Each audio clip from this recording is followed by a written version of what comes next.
suliranin at kaligiran nito. Introduction.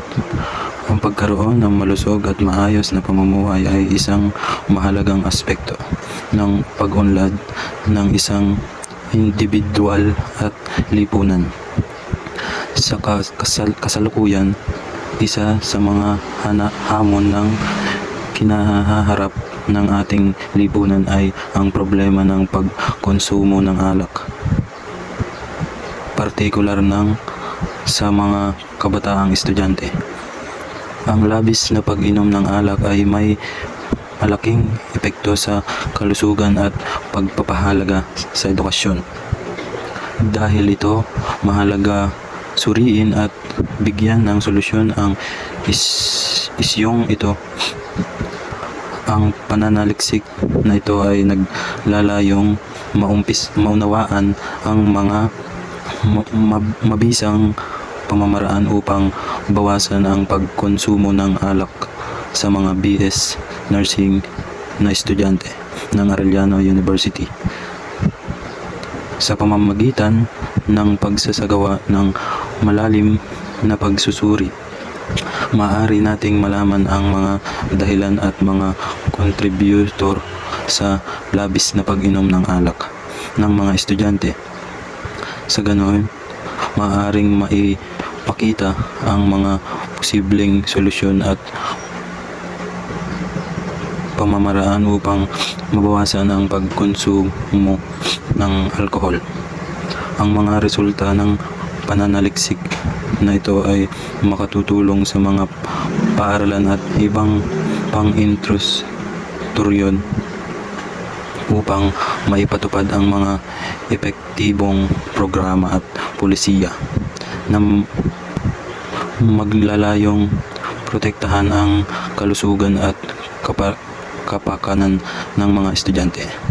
Bukod dito, ang mga natuklasan na pananaliksik na ito ay maaaring magsilbing gabay sa mga magulang at mga pamilya sa pagbigay ng tamang suporta at paggabay sa kanilang mga anak na estudyante upang maunawaan ang labis na pag-inom ng alak. Number 2, suliranin ng pag-aaral.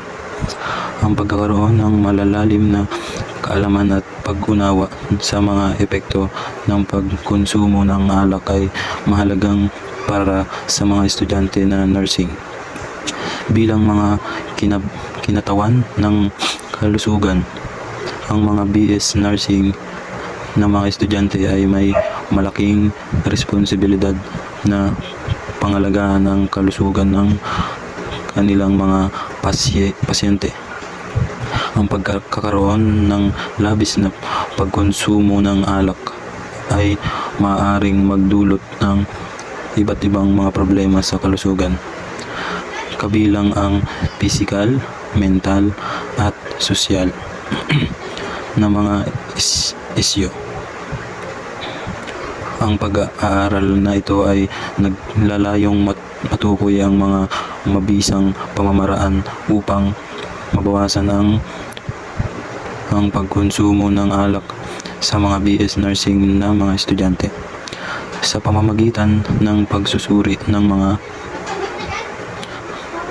datos at impormasyon. Maaaring matukoy ang mga dahilan kung bakit nagkakaroon ng labis na pagkonsumo ng alak sa mga estudyante. Maaaring kasama sa mga dahilan ng pressure, stress, kawalan ng kaalaman tungkol sa mga epekto ng pagkonsumo ng alak, at iba pang mga personal na mga kadahilanan. Maaring matukoy ang mga mabisang pamamaraan upang labanan ang labis na pagkonsumo ng alak. Maaring isagawa ang mga kampanya at programa na naglalayon magbigay ng impormasyon at edukasyon tungkol sa mga epekto ng pagkonsumo ng alak. Maaring magkaroon ng mga pagsasanay at seminar upang matugunan ang mga estudyante na malaman ang mga paraan upang maiwasan ang pagkonsumo ng alak. Bukod dito, maaaring magkaroon ng mga suporta at serbisyo para sa mga estudyante na nais magbago at makamit ang mga malusog na pamumuhay. Number 3, kahalagahan ng pag-aaral. Ang pananaliksik na ito ay kinakailangan upang ipaalam sa mga mambabasa nating ang malalang kalagayan ng pagkalulong ng kabataan sa beer o alak. Ang mga pag-aaral ang pinakakaraniwang biktima ng nakakapinsalang alak. Sa panahon ngayon, mas malulung ang mga kabataan sa pag-iinom dahil sa maraming dahilan. Ang kadahilanan ay problema sa pamilya, pagiging mapangahas sa pagsubok, sa madaming bagay at ang mga pag-endorso ng mga alak na ito gamit ang media maging sa pahayag o telebisyon. Nilalayon din nitong bigyan din ang mga paraan upang matugunan ang lumalaking problema at alkoholismo ng kabataan. Dito namin nais ipahayag ang aming pagmamalasakit bilang isang mag-aaral dahil maraming buhay ang nasisira ng pagkalulong sa beer at alak ng mga kabataan ngayon, lalo na ng mga kabataan. Ang lubos na pag-inom ay nakakaapekto rin sa utak ng mga kabataan. Sa sobrang pagkonsumo nito ay naapektuhan na rin ang kanilang utak. Ang sobrang pag-inom ay nakakabawas sa pagiging alerto ng ating isipan at nagiging mapurol. Ang labis na pag-inom ng alak ay sumisira sa pagkatao. Ito ay makikita sa itsura ng isang tao kung siya ay umiinom. Marami sa mga umiinom ay kulang sa nutrisyon na nagre-resulta sa malnutrition. Mahalagang pag-aralan ang mga suliranin at ating lipunin upang magkaroon tayo ng kaalaman sa mga nangyayari sa ating kapaligiran. Ang mga ideya at impormasyon na kalap ay nagsisilbing gabay upang maiwasan ang problemang ito. Nais naming magbigay ng karampot na solusyon sa problemang kinakaharap ng ating lipunan upang maiwasan ang paglaganap nito at mabawasan ang bilang ng mga kabataang nalululong sa masamang bisyo. Hindi nila iniisip kung ano ang maaaring mangyari sa kanila buhay at kinabukasan kung aasa sila sa mapanirang alak. Ang pag-aaral na ito ay yaman sa impormasyon sa mga epekto ng alkoholismo sa kalusugan. Nilalayon na ang impormasyon na ito ay makakatulong sa lahat ng maiiwasan ang alkoholismo at maiwasan ang mga nakakapinsalang epekto nito sa katawan. Number 4, sakop at limitasyon ng pag-aaral. Ang pag-aaral nito ay nakatuon lamang sa 20 responde sa buo at pagsusuri ng mga epektibong tagapamagitan upang mabawasan ang pag-inom ng alak sa mga mag-aaral ng BS Nursing ng Arellano University. Ang limitasyon naman ay ang mga kalahok para sa survey questionnaire na mula lamang sa Arellano University na may edad 19 hanggang 26 taong gulang at nasa kanilang unang taong mag-aral mula sa Bachelor of Science in Nursing sa Arellano University. Number 5, pahayag ng problema. Ang layunin ng pag-aaral na ito, tukuyin at bigyang diin ang pangunahing suliranin na sinusuri sa pag-aaral. Sa partikular na pagsusuri na ito, ang pangunahing layunin ay tukuyin at suriin ang mga bisyong mapaparaan upang mabawasan ang pagkonsumo ng alak sa mga BS Nursing na mga estudyante ng Arellano University. Ito ay naglalayong pagbigay ng diretsong at layunin sa buong pananaliksik. Layunin ng pag-aaral na ito ay mapangalagaan ang kalusugan at kabutihan ng mga nursing na estudyante. Ito ay naglalayong maiwasan ang mga negatibong epekto ng labas na pag-inom ng alkohol tulad ng pinsala sa atay, panganib sa kalusugan, at sa mga problema sa pag-uugali at relasyon. Upang maisakatuparan ang layunin, ang pag-aaral na ito ang naglalayong tugunan ang pagsunod na pagtatanong. Ang demograpikong impormasyon ng mga kalahok na mga tuntunin ng 1.1, pangalan 1.2, edad 1.3, kurso. Number 2, ang mga posibilidad dahilan kung bakit mataas ang pagkonsumo ng alak ng mga mag-aaral ng nursing. Number 3, ano ang pananaw at opinyon ng mga mag-aaral ng nursing hinggil sa pagkonsumo ng alak. Number 4, ano ang kasalukuyang antas ng pag-inom ng alak ng mga mag-aaral ng nursing at gaano ito nakakaapekto sa kanilang pangkalahatang kagalingan. Theoretical na balangkas. Health belief model. Ang health belief model ay isang theoretical na modelo ng pagpapaliwanag kung paano makakaapekto ang pananaw ng isang individual sa kanyang mga pag-uugali kaugnay ng kalusugan.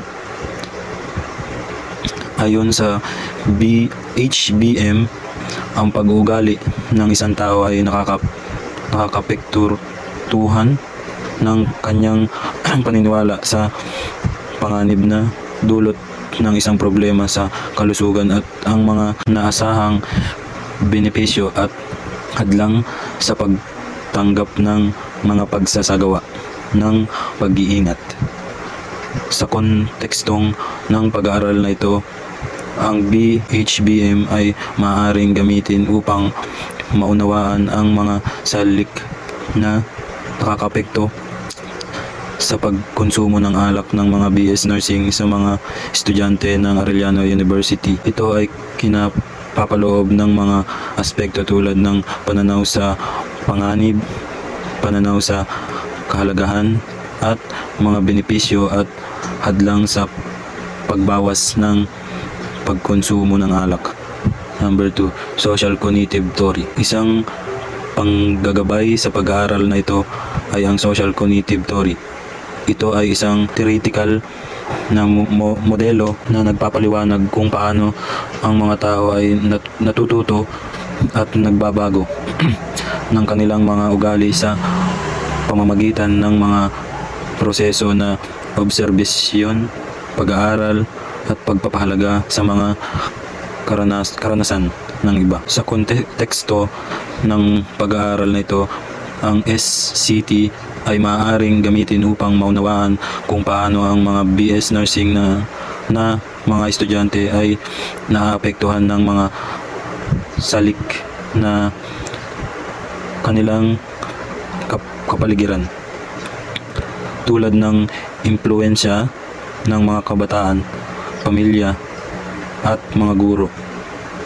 Pati na rin ang mga karanasan at obserbasyon na ito sa pagkonsumo ng alak. Ang SCT ay maaaring magbigay ng mga impormasyon kung paano maaaring baguhin ang mga paniniwala at pag-uugali ng mga estudyante sa pamamagitan ng pagbibigay ng mga modelo at pagpapakita ng mga positibong karanasan sa pag-iwas sa labis na pag-inom ng alak. 7. Definisyon ng mga terminolohiya. Number 1. Alak. Isang inumin na naglalaman ng ethyl alcohol o ethanol na maaaring magdulot ng epekto sa sistema ng katawan at kaisipan ng tao pag nakainom. Number 2. Kalusugan. Ang kabuuang kalagayan ng isang individual na kinabibilangan ng pisikal, mental at sosyal na apekto ng kanyang kapakanan. Estudyante ng BS Nursing. Mga mag-aaral na nasa kurso ng Bachelor of Science in Nursing na nag-aaral ng mga konsepto at kasanayan ng pangangalaga sa kalusugan ng mga pasyente. Number 4. Arellano University, Ligarda Campus. Isang sangay ng Arellano University na matatagpuan sa Ligarda, Manila na nag-aalok ng isang iba't ibang kurso kabilang na ang BS Nursing. Number 5. Pagkagunom, ang kondisyon kung saan ang isang tao ay nagkakaroon ng malalim na kahinaan o kontrol sa paggamit ng isang sangkap o substansya tulad ng alak na nagdudulot ng negatibong epekto sa kanyang buhay o kalusugan. Number 6. Health Belief Model. Isang teorya sa karangan ng kalusugan na nagpapaliwanag kung paano ang mga paniniwala, suobin at mga salik sa pamamagitan ay nakakaapekto ang mga desisyon at pagkilos ng isang individual patungkol sa kanyang kalusugan. Kaibilang ang pagkonsumo ng alak. Number 7. Social Cognitive Theory. Isang teorya sa psikolohiya na nagpapaliwanag kung paano ang mga tao ay natututo at kumikilos batay sa mga proseso ng pagmamasid, pag-aaral at pagpapakita ng mga modelo sa kanilang kapaligiran na maaaring magkaroon ng implikasyon sa pagkonsumo ng alak at iba pang mga pag-uugali.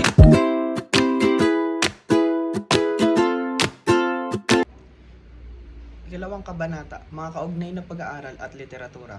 Ang seksyong ito ay naglalaman ng impormasyon at pananaliksik tungkol sa patuloy na pag-aaral na may pamagat na ang pag-unlad at pagsusuri ng mga mabisang pamamagitan upang bawasan ang pagkonsumo ng alak sa mga BS Nursing na estudyante ng Arellano University, Juan Sumulong Campus. Ito ay nahati sa dalawang bahagi.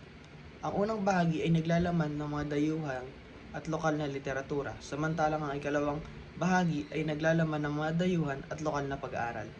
Mga kaugnay na literatura. Dayuhang literatura. Ang alkoholismo ay kilala rin bilang pagka-adik sa alak at ito ay itinuturing na isang sakit na may mga sintomas tulad ng matinding pagnanais o malakas na kagustuhan na uminom ng alak, kawalan ng kontrol o hindi kayang huminto kapag nasimula ng uminom.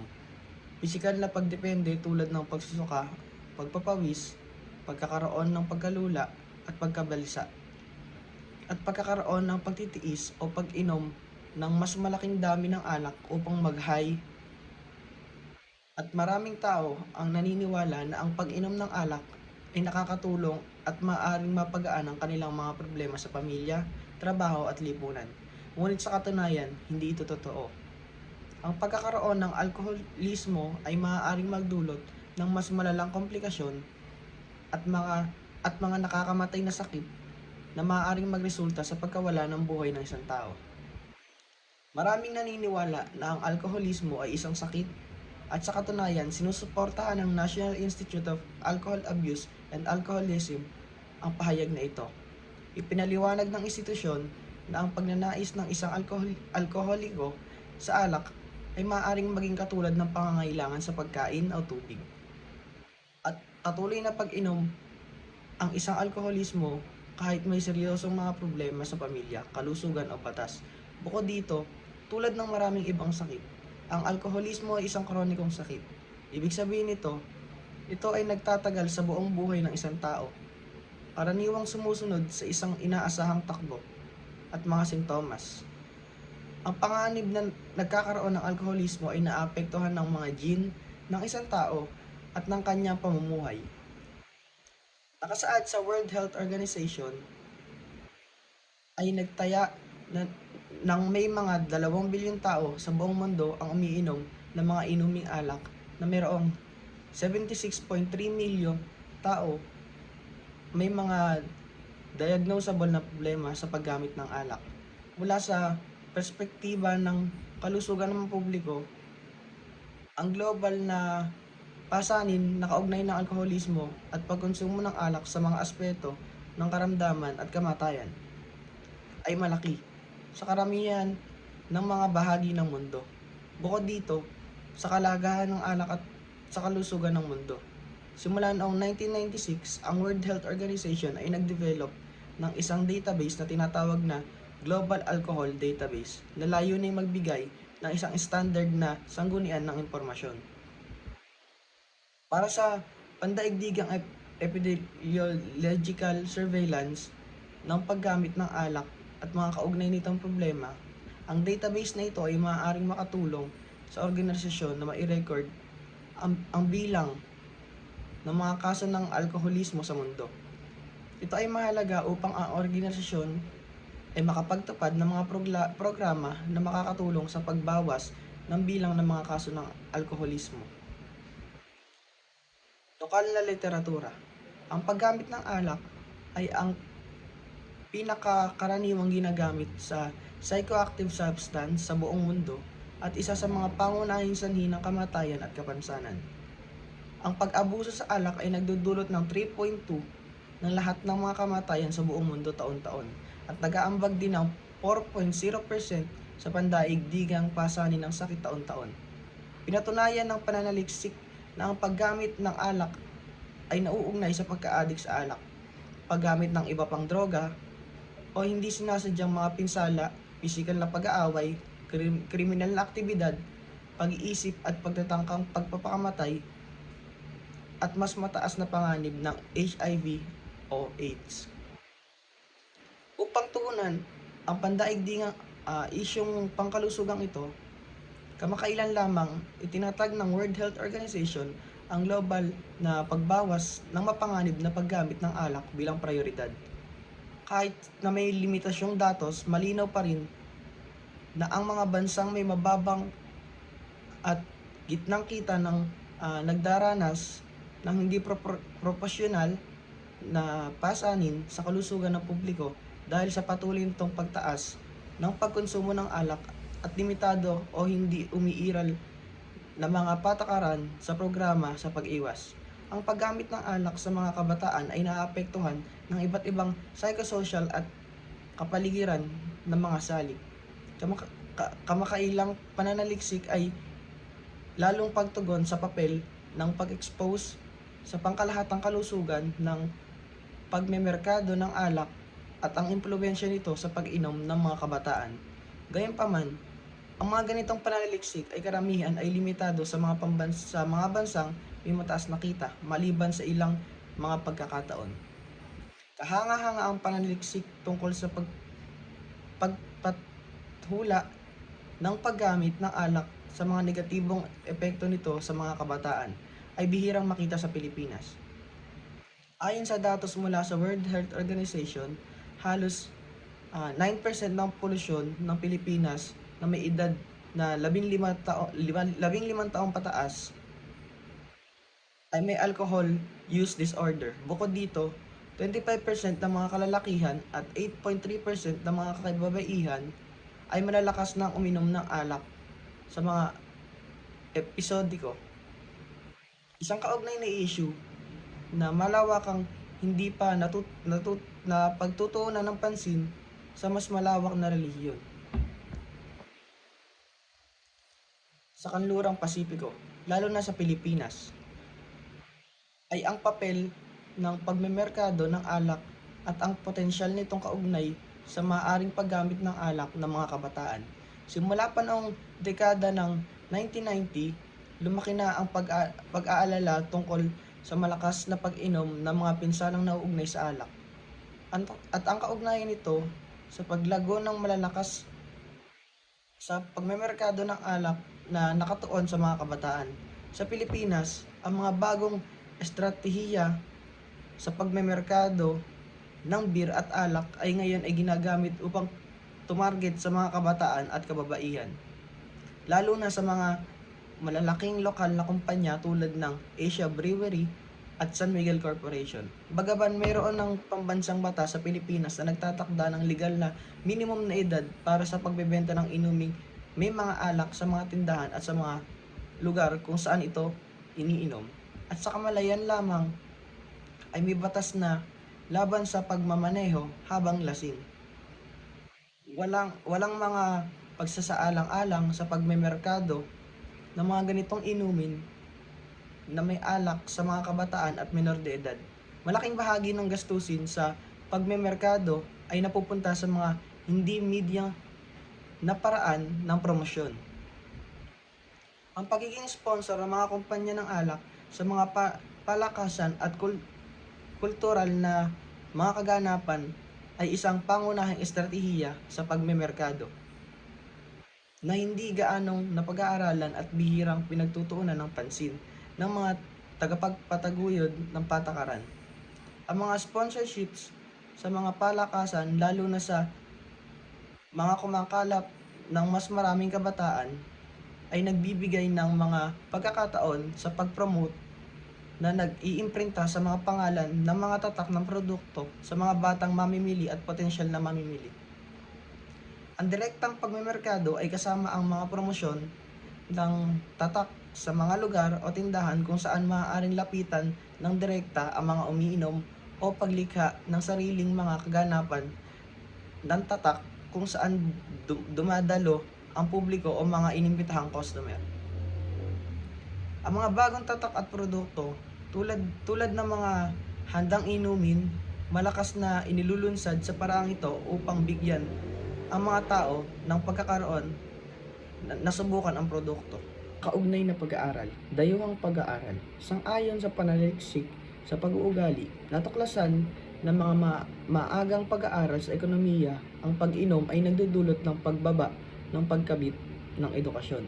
Ngunit pareho sa mga pinakamahigpit na pag-aaral, sa pag-uugali at mga maagang pag-aaral sa pagkamit na mayroong parehong limitasyon, sila ay cross-sectional at maaaring mayroong potensyal na bias sa mga hindi kasama sa mga variable. Ang ilan sa mga cross-sectional na pag-aaral sa ekonomiya ay sumusubok na mapabuti ang pagtataya sa pamamagitan ng paggamit ng mga instrumental na variable. Natuklasan ni Cook at Moore at Yamada et al. Noong 1996 na ang malalakas o madalas na pag-inom sa mataas na paaralan ay may negatibong epekto sa pagtatapos sa mataas na paaralan at kolehiyo. Gayunpaman, ang katumpakan at kahusayan ng mga instrumento sa pag-aaral na ito ay pinag-uusapan pa rin. Sa kabaliktaran, ang mga mas kamakailang pag-aaral sa ekonomiya ay marahil ay gumagamit ng mas mahusay na mga pamamaraan sa pagtataya ay natuklasan na ang pag-inom ay may kaunting o halos walang epekto sa pagkamit sa edukasyon. Sinuri nila D at Evans ang epekto ng pag-inom ng mga kabataan sa pagtatapos sa mataas na paaralan, pagpasok sa kolehiyo at pagtitiyaga sa kolehiyo. sa pamamagitan ng paggamit ng mga pagbabago sa legal na edad ng pag-inom sa iba't ibang mga estado sa paglipas ng panahon bilang instrumento, hindi nila natagpuan ng anumang makabuluhang epekto sa pag-inom ng mga kabataan sa pagkamit ng edukasyon. Sa pag-aaral nila Koch at Tribal na gumagamit ng mga fixed effect ng pamilya at mga instrumental na variable sa datos ng NLSY, natuklasan nila ang parehong konklusyon, bagaman natagpuan din nila na mayroong negatibong epekto ang pag-inom sa dami ng natapos na pag-aaral ng mga kalalakihan. Ang epekto ay maliit lamang.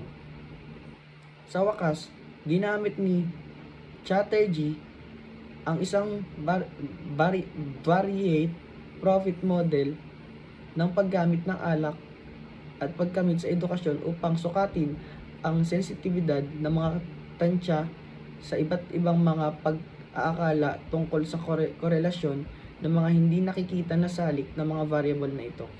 Nagtapos siya na walang ebidensya ng isang sanhi at bunga na kaugnayan sa pagitan ng paggamit ng alak at pagkamit sa edukasyon kapag ang koefisyente o korelasyon ay tinakda sa mga makatwirang antas. Ang pagkamit ng alak ay maaari makaapekto sa kalidad ng pag-aaral at akademikong pagganap ng isang mag-aaral kahit hindi ito nakakaapekto sa pagtatapos sa paaralan. Ang posibilidad na ito ay pinahihiwatig ni Rena na gumagamit ng isang disenyo ng pananaliksik na katulad ng ginamit ni Dee at Evans. At natuklasan na bagaman ang binge drinking ay hindi nakakaapekto sa mga antas ng pagtatapos sa mataas na paaralan, ito ay malaki ang epekto sa posibilidad ng isang mag-aaral ay magtatapos sa pamamagitan ng GED kaysa sa isang diploma ng mataas sa paaralan. Ang pag-inom ay maaaring makaapekto sa pag-aaral sa pamamagitan ng iba't ibang mekanismo. Ayon sa mga kamakailang pananaliksik sa neurolohiya, ang pag-inom ng mga menor de edad ay maaaring makaapekto sa pag-aaral sa pamamagitan ng direktang pagbabago sa ekstruktura at pag-andar ng naglalakihang utak na may mga epekto na umaabot sa malayo mula sa pagkabata. Ang negatibong epekto ng paggamit ng alak ay maaaring lumitaw sa mga larangan tulad ng pagpaplano at pag-andar ng mga tagapamahala, memorya, spatial na operasyon at atensyon. Ang paggamit ng alak ay maaaring maapekto rin sa pagganap sa pamamagitan ng pagbawas ng bilang ng oras na ginugugol sa pag-aaral, pagkumpleto ng mga takdang aralin, at pagdalo sa paaralan.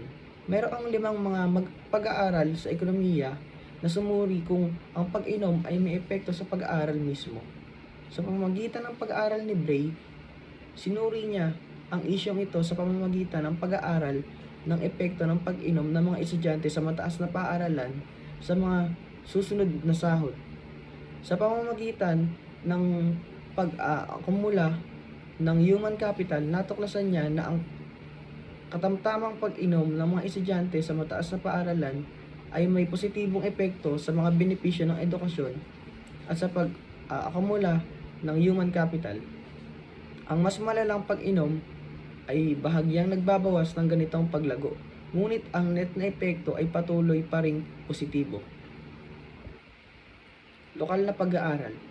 Ang pag-inom ng alak ng mga kabataan ay karaniwan sa Pilipinas at nagkakaroon itong positibo at negatibong mga epekto.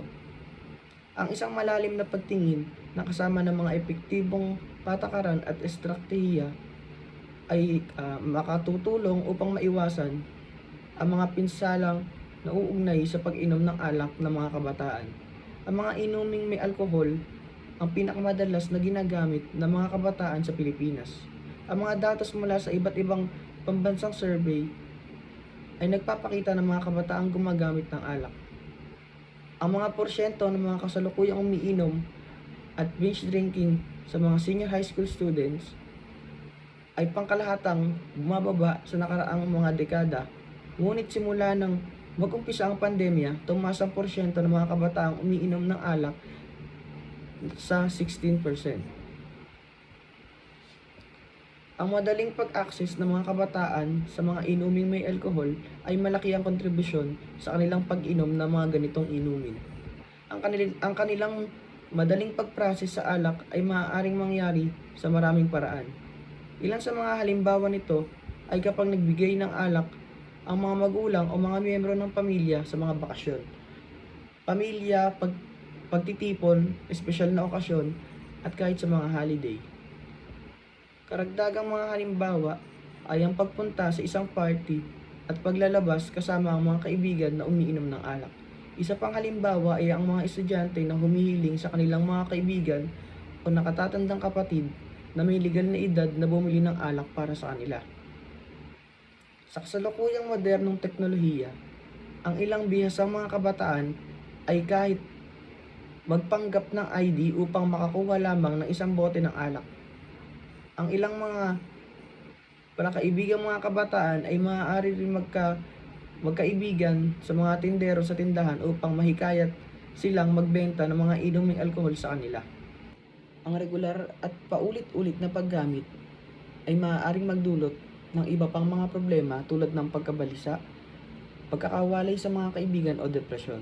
Mas malaki ang panganib ng mga kabataan sa mga pinsalang nauugnay sa pag-inom ng alak kaysa sa mga matatanda dahil habang patuloy na nagkakaroon ng pag-unlad ang utak hanggang sa kalagitnaan ng 25 taon, ang pag-abuso sa alak bilang isang teenager ay maaring lubhang magtaas ng panganib ng pinsala sa nagkakabuong utak. At maaari din itong magdulot ng mga problema sa pag-inom ng alak sa mga susunod na yugto ng buhay. Sa parehong pagkakataon, tila mas sensitibo ang mga estudyante sa mga positibong epekto ng pag-inom ng mga inuming at may alkohol tulad ng pakiramdam ng mas komportable sa mga sitwasyong panlipunan at maaaring uminom ng mas marami ang mga estudyante kaysa sa mga matatanda at mas nakakatandang tao dahil sa mga positibong karanasan sa pakikipagkapwa. Sinabi ng mananaliksik na si Carson G. na ang isang estudyante na may pamilyang kasaysayan ng pag-abuso ng alak ay maaaring mabilis na lumipat mula sa pagsusubok tungo sa mga padrino ng lumubhang pang-abuso at pagkadepende. Samantala, ang ilang mga kabataang wala pang kasanayan ng pagsasamantala na sumubok ng pag-inom ay maaari rin namang umabuso at maging depende. Ang mga kabataang may pamilyang kasaysayan ng pag-abuso sa alak ay lalo pang pinayuhan na mag-abstain at huwag mag-eksperimento. Maraming solusyon ang maaaring gawin tungkol sa epekto ng alak sa mga isang estudyante. Ang pagbabago sa sarili at sa kapwa estudyante tungo sa isang mas magandang kinabukasan at pag-iwas sa masamang mga bisyo ay isang magandang simula para sa sarili, edukasyon at pagkatao. Mayroon nang mga negatibo at positibong epekto ang alak sa mga estudyante, ngunit may limitasyon sa pag-inom at hindi dapat hawakan ng mga estudyante ang alak dahil sila ay mga nag-aaral pa lamang.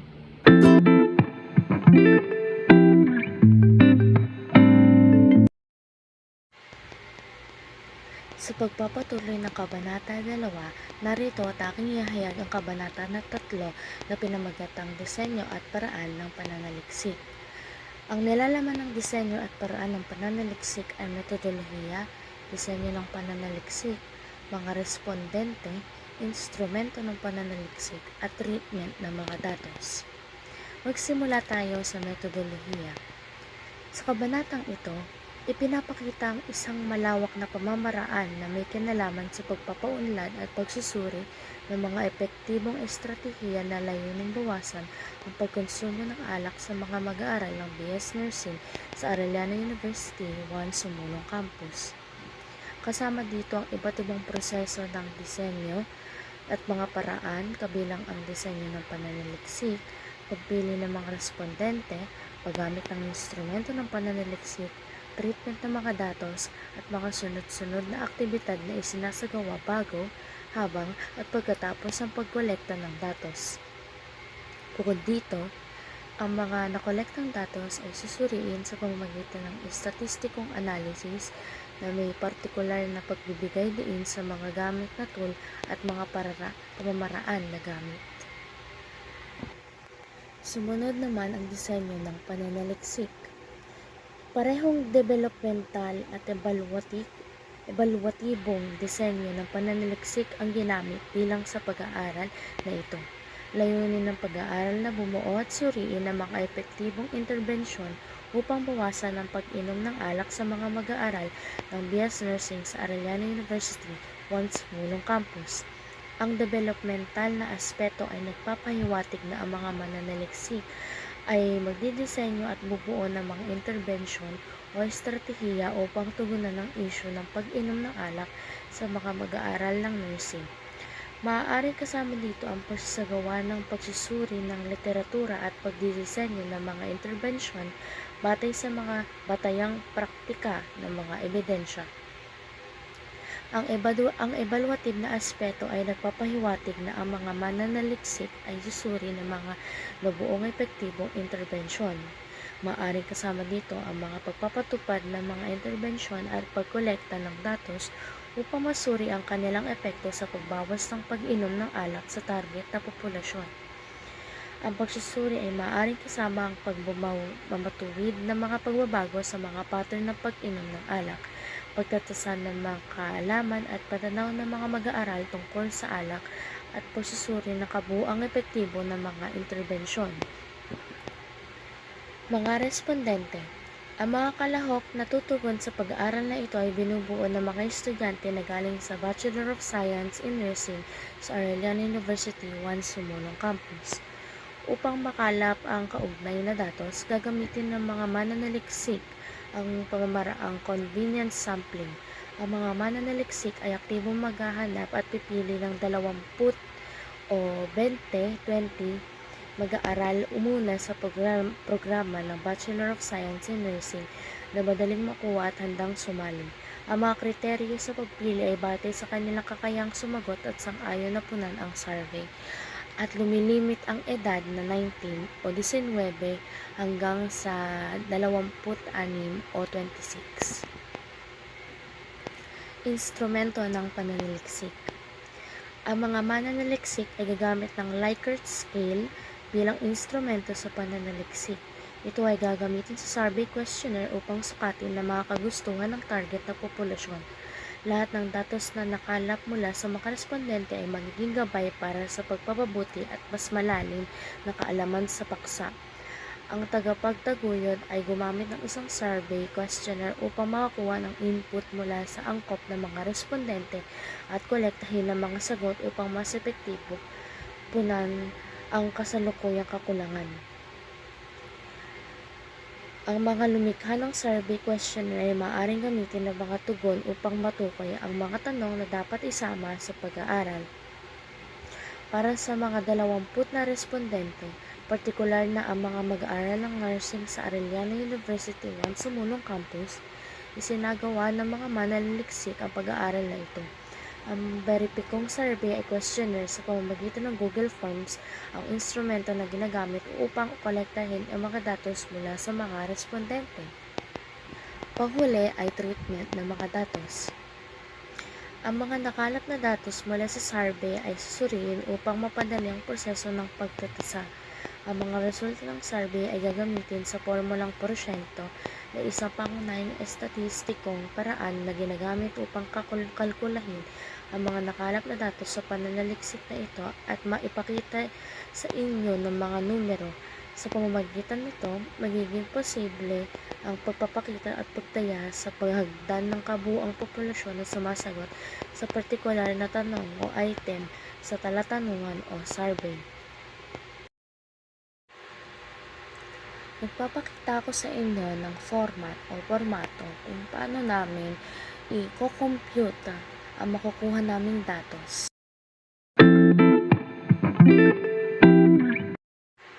Sa pinakauna ay may nakalagay na 2 bilog na may dash. Ang meaning nun ay porsyento o percent. Ang sumunod naman na maliit na n, ang meaning pa man po noon ay bilang ng respondente.